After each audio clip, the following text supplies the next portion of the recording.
सुनो बहुओं, मैं 4 दिन के लिए इलाहाबाद जा रही हूं। मेरी सहेली के बेटे की शादी है। पीछे से घर का ख्याल रखना।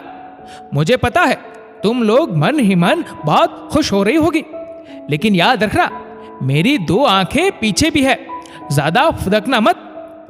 ये है हमारी सुनैना देवी। उनका मानना है कि परिवार को बांधे रखने के लिए थोड़ी सख्ती जरूरी है। इनका 3 बेटे बहुओं का बड़ा सा परिवार है। किसी की हिम्मत नहीं है जो इनकी बात को काट सके। स्वभाव से बहुत अच्छी है, मगर बोली में कड़क। तीनों बहुओं के मन में तो सचमुच लड्डू फूट रहे थे, लेकिन ऊपर से ऐसे दिखा रही थी जैसे सासुमां के बिना नैया बिना खेवैया। छोटी बहू ने तो रुआसी होकर कह भी दिया, मां आप जल्दी आना, मेरा तो मन ही नहीं लगता आपके बिना। सुनैना देवी के जाने के बाद तीनों बहुओं ने ऐसे सांस ली जैसे बरसों बाद पिंजरे से छुटी हो। तीनों का पंछी बनूं उड़ते फिरूं मस्त गगन में जैसा हाल था। सबने प्लान बनाया कि कल शाम छोटी सी पार्टी रखते हैं। सबने अपने अपने पतियों को समझा दिया कि माँ जी को इसकी खबर भी नहीं होनी चाहिए। छोटी बहू ने कहा, भाभी लेकिन केक के बिना तो पार्टी अधूरी सी लगेगी। मैं पास वाली बेकरी में केक का ऑर्डर दे आती हूँ, जहां से गोलू के बर्थडे पर सासुआ ने केक मंगवाया था। मझली बहू ने कहा, हाँ छोटी, इतने में मैं पार्टी के लिए खाने का इंतजाम देख लेती हूँ। पार्टी की तैयारी भी हो गई।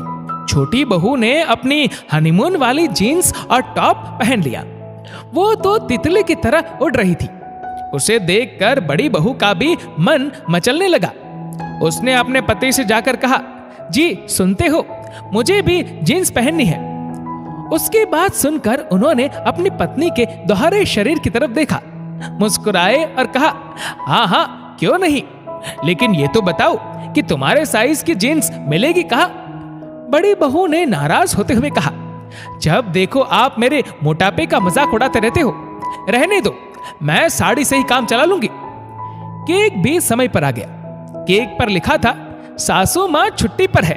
इसे देखकर दोनों बड़ी बहुएं बोली, वाह छोटी, क्या मैसेज लिखवाया है? छोटी बहू ने सोचा, मैंने तो नहीं लिखवाया, शायद बेकरी वाला भी हमारे मन की बात समझ गया। खैर छोड़ो, आज तो मस्ती करने का दिन है। पार्टी अच्छे से हो गई। खाना पीना डांस सब जी भरकर किया। सभी बहुत खुश थे। आखिर कई दिनों बाद खुलकर जी सकी थी बेचारी बहुएं। 2 दिनों बाद सासू मां पधार गई। तीनों बहुएं उनकी जी हजूरी में लग गई।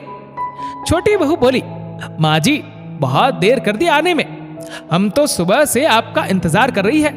अच्छा कुछ खाने को तो ला दो, बहुत भूख लग रही है। सुनैना देवी ने कहा।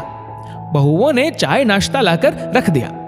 उसे देखकर सुनैना देवी ने कहा, केक नहीं खिलाओगी बहू?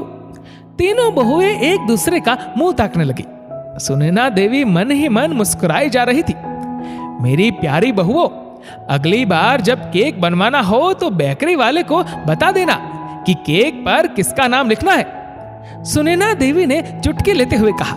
तीनों बहुएं बेचारी अपनी बेवकूफी और सासू मां की चतुराई पर खुद को कोसने लगी।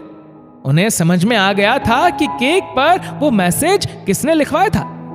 दरअसल बेकरी वाले के पास सासू मां का नंबर था, इसलिए उसने ये पूछने के लिए फोन कर लिया कि केक पर क्या मैसेज लिखना है।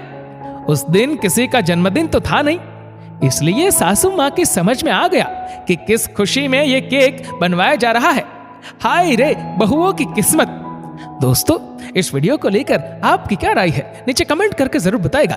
और अगर आपको वीडियो अच्छा लगा हो तो इस वीडियो को लाइक करेगा, शेयर करेगा ज्यादा से ज्यादा लोगों तक। और ऐसे ही और भी इंस्पिरेशनल वीडियोस के लिए सब्सक्राइब करें हमारे यूट्यूब चैनल को और फेसबुक पर फॉलो करें हमारे पेज को। धन्यवाद।